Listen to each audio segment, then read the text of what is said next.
Assalamualaikum warahmatullahi wabarakatuh. Saya Selima Retno, NIM 192340096, Prodi Perpustakaan dan Ilmu Informasi, jurusan Bahasa dan Sastra Indonesia dan Daerah, Fakultas Bahasa dan Seni, Universitas Negeri Padang. Pada video kali ini, saya akan membahas mengenai materi pada pertemuan minggu kedua dari mata kuliah Preservasi dan Konservasi, yaitu jenis bahan pustaka, kondisi bahan pustaka, dan pemeliharaannya, dengan Ibu Desriani SSM Ikon sebagai dosen pengampu. Langsung saja, mari kita bahas materinya. Bahan pustaka yang tersimpan di perpustakaan sebenarnya bukan hanya dalam bentuk cetak atau bukunya saja loh, namun ada bentuk-bentuk lainnya juga. Jenis bahan pustaka ini antara lain seperti bahan cetak, bahan non-cetak, bahan mikro, dan juga bahan elektronik. Yuk kita bahas satu persatu. Yang pertama yaitu bahan cetak. Apa itu bahan cetak? Bahan cetak merupakan bahan pustaka yang informasi di dalamnya dituangkan dalam bentuk cetak. Contohnya seperti buku atau monograf dan terbitan berseri. Buku atau monograf merupakan suatu terbitan dalam bentuk kesatuan yang utuh dan tidak berseri. Buku atau monograf ini adalah yang paling umum dan paling sering kita temukan di perpustakaan. Jenis-jenis buku antara lain seperti buku teks, buku penunjang, buku referensi, buku fiksi, dan lain sebagainya. Sedangkan terbitan berseri adalah sebuah terbitan yang diterbitkan secara terus-menerus dalam jangka waktu terbit tertentu, baik itu harian, mingguan, bulanan, maupun tahunan. Contoh dari terbitan berseri ini seperti koran, tabloid, surat kabar, dan lain sebagainya. Yang kedua yaitu bahan non-cetak. Apa itu bahan non-cetak? Bahan non-cetak merupakan bahan pustaka yang informasi di dalamnya dituangkan dalam bentuk non-cetak. Misalnya seperti dalam bentuk rekaman suara, rekaman video, rekaman gambar, teks, dan lain sebagainya. Yang pertama yaitu rekaman video, yaitu bahan pustaka yang berbentuk pita kaset dan piringan hitam. Yang kedua, gambar hidup dan rekaman video. Contohnya seperti film dan kaset video. Film dan kaset video ini biasanya kita gunakan sebagai media rekreasi atau hiburan ya. Namun tak jarang pula film dan kaset video ini juga digunakan sebagai media pembelajaran di sekolah-sekolah loh. Yang ketiga yaitu bahan grafika. Bahan grafika ini terdiri dari dua macam nih. Yang pertama, bahan grafika yang dapat melihatnya secara langsung. Yang kedua, bahan grafika yang memerlukan alat untuk bisa melihatnya. Contoh bahan grafika yang dapat melihatnya secara langsung yaitu seperti gambar, foto, lukisan, dan bagan. Sedangkan contoh bahan grafika yang memerlukan alat untuk bisa melihatnya yaitu seperti slide, film strip, dan transparansi. Yang keempat yaitu bahan kartografi, yaitu bahan pustaka yang merepresentasikan grafika dari bumi, bulan, matahari, planet-planet di tata surya, maupun benda-benda angkasa lainnya. Contoh dari bahan kartografi ini seperti globe atau bola dunia, atlas, peta, foto udara, dan lain-lain. Jenis bahan pustaka yang ketiga yaitu bahan mikro. Apa itu bahan mikro? Bahan mikro merupakan bahan pustaka yang dimana pada saat kita hendak membaca informasi di dalamnya, kita memerlukan sebuah alat yang dinamakan microrider. Contoh-contoh dari bahan mikro ini seperti yang pertama, mikrofilm. Mikrofilm merupakan bahan pustaka berbentuk mikro yang berupa gulungan film. Ukuran-ukuran dari film itu seperti 16 mm dan 35 mm. Dan yang kedua yaitu mikrofis. Mikrofis merupakan sebuah bahan pustaka berbentuk mikro berupa lembaran film dengan ukurannya 105 mm kali 148 mm.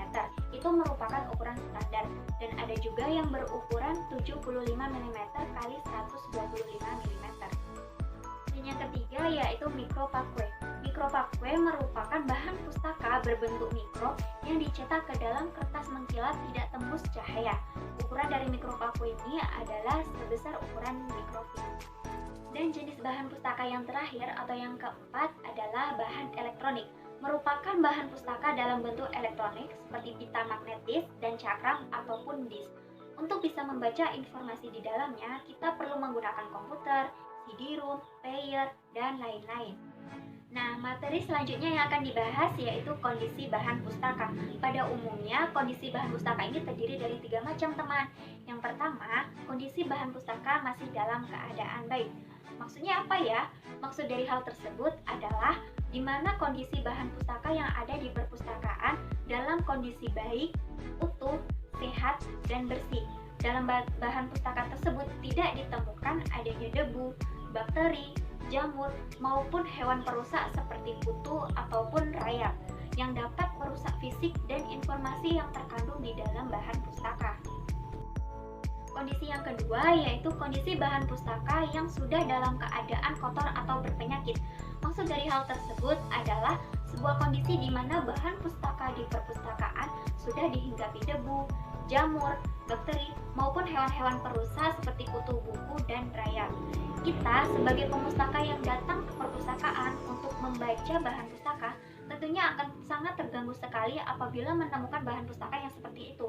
Karena dari kondisi bahan pustaka yang seperti itu akan menimbulkan batuk-batuk, bersin, maupun alergi dari pemustaka yang membacanya. Selain itu, bahan pustaka dalam kondisi yang kotor juga tidak indah dipandang oleh mata, sehingga tidak bisa menarik pengunjung untuk datang dan membaca bahan pustaka di perpustakaan tersebut.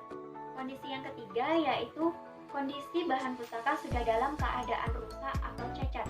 Maksudnya adalah suatu kondisi di mana bahan pustaka di perpustakaan telah mengalami kerusakan, baik itu dari segi fisiknya maupun informasi yang terkandung di dalamnya.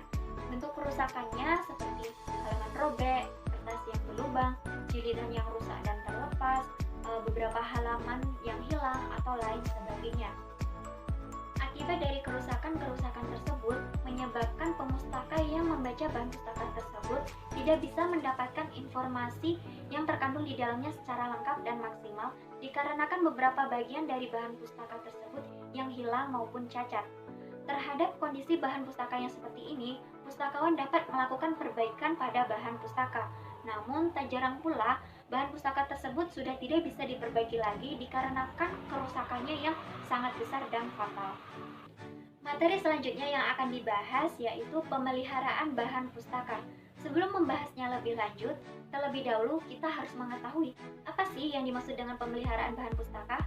Pemeliharaan bahan pustaka dapat diartikan sebagai sebuah upaya yang dilakukan untuk menjaga keselamatan bahan pustaka dari sebuah kerusakan, baik itu yang disebabkan oleh manusia, lingkungan, bencana, maupun biota, sehingga bahan pustaka dapat berumur panjang dan informasinya dapat dibaca oleh pemustaka dalam jangka waktu yang lebih lama. Seperti yang telah dijelaskan pada kondisi bahan pustaka sebelumnya, pada dua kondisi terakhir bahan pustaka, yaitu kondisi bahan pustaka kotor dan kondisi bahan pustaka rusak, perlu dilakukan sebuah tindakan untuk mencegah kerusakan bahan pustaka yang berlanjut.